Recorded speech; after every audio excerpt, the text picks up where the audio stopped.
Well, hey, what's going on, everybody? I'm Sam. I am a student of the Bible. I'm a pastor. I've been a pastor for 22 years, and I'm a writer.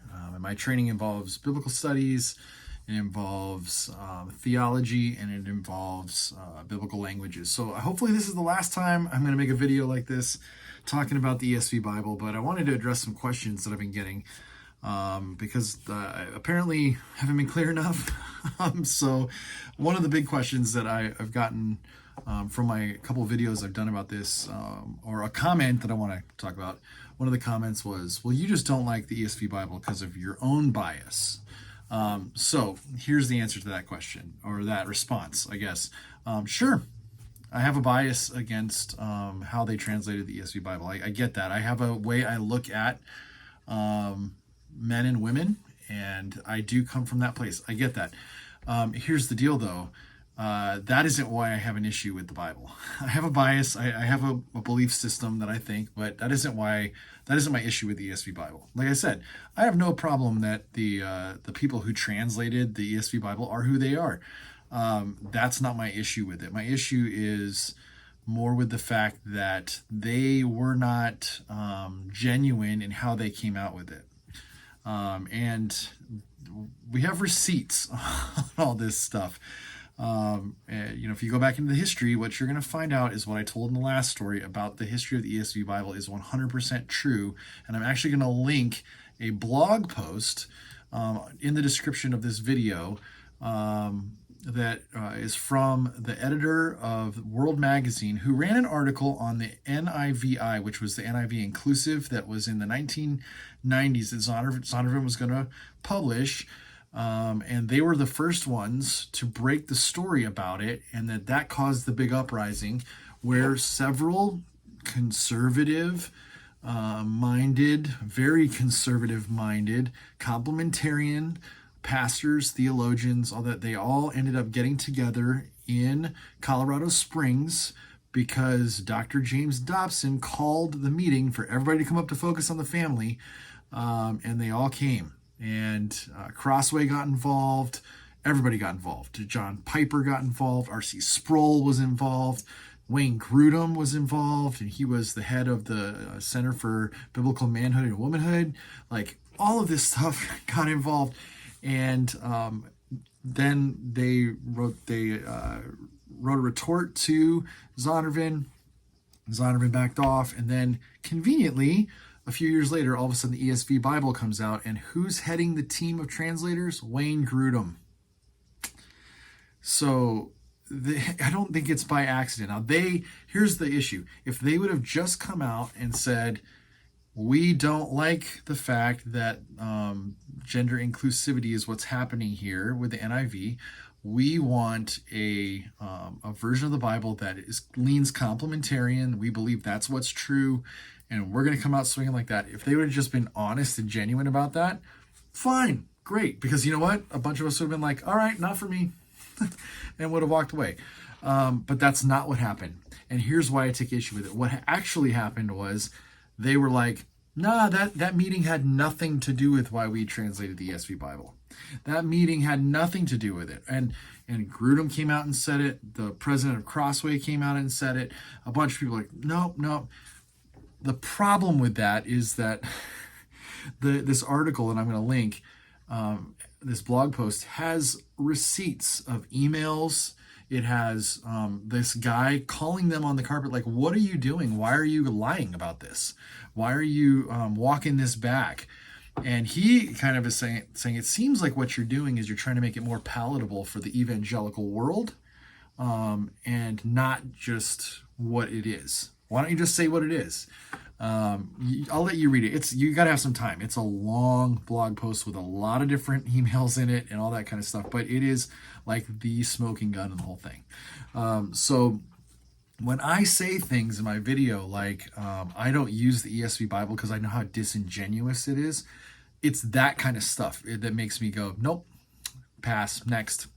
That's why I read the NASB Bible, and if you read the 95, it has gendered language in it too. But here's the deal. They don't have the people who are translating coming out lying about why they're translating. just be genuine about it, and people can make their own decisions. Okay, so I should also say this, that that article, if you were to read through it, you need to know that article is written by a guy who was number one there through the whole controversy about the NIVI, and wrote about it and does not agree with me. Okay, he's not an egalitarian. He was actually as a part of this group of people who were fighting against the gender inclusive thing.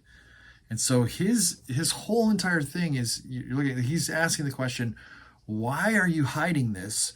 Why are you lying? And then in this article, this new email he puts at the bottom of it is from someone coaching them to be like, hey, I don't think that you should allow the gender thing to be the argument for why you did this, because people are going to get a hold of it and they're going to roast you for it. So you might want to squash that, and don't let the Center for Biblical Manhood and Womanhood, don't let this become their translation kind of a thing, because that's not going to go anywhere. It's going to be really bad, which they're right. But the problem is, why write that email?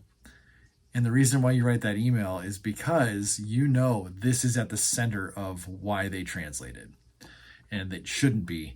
And you're going to get roasted for it if people find out. Guess what? People find out. And this guy seems pretty ticked off about the fact that they're hiding and lying and won't just come out and say why they translated. That's it. And the other side of it is, like, I have several ESV Bibles, okay? So it's not like I don't have them and you can't read them. And so to me, it's very disingenuous how the whole thing started. The other side of it is Crossway, who is because one of the other questions I get, well, how do you know that complementarianism is the way that they translated this? It's because look who did the translating. Just look it up. And then in 2016, they redid it. Look who is on the translating team. That's all you need to do. Just look who the translators are. You will quickly come to the realization of, oh, this is what they're doing and this is why they're doing it. And to make matters even more difficult, get one of these ESV study Bibles. Read the notes in the study Bible. They're the ones who endorsed the notes for their study Bible, and it is severely bent one way. So if you are on the fence and kind of going, wow, well, they footnote every once in a while. Well, this Bible wasn't footnoted. The ESV study Bible is, and they footnote some things in there, but then you get through the notes of the study Bible and you're like, okay. Especially if you're like me, this is kind of creative. Especially if you're like me and you're, you lean egalitarian and you read this and you're like, what are they doing? Especially when you have an understanding of the Greek and the Hebrew. The hard part for me is that most people don't. And so most people are taking this kind of stuff and trusting what is being said to them, not realizing that they are being guided towards something on purpose, and that there is even another way. Because when you come out and say, this is the most accurate version of the English Bible that we have, and then you get called on the carpet hundreds of times by all kinds of scholarship and all kinds of people who are like, even pastors going, what are you doing? Like, this is 100% not the way you should be interpreting this, or even translating this. And they go, well, we didn't do that. Like, and then lately when you read on Crossway's president's thing on the ESV Bible, he said, well, it was kind of born out of 1997, kind of not. John Piper called me and he said, we need to do a new translation of the Bible. Conveniently, all of that time. Come on, guys. So that's why I say that it's pretty disingenuous. That's why I'll have them on my shelf, but I hardly ever use them. I think there's better tools out there that they're more genuine, and they just kind of say, hey, this is what it is. Maybe we don't, the team didn't really think this theologically, but this is what it says, so we have to wrestle with that, versus we're going to bend this way and you have to wrestle with it. All right. Hopefully this is the last time I have to make this video. If you want to read that blog post, it's going to be in the link in the description. All right. Have a great day. Give me a like for the video, subscribe, and I'll see you in the next video.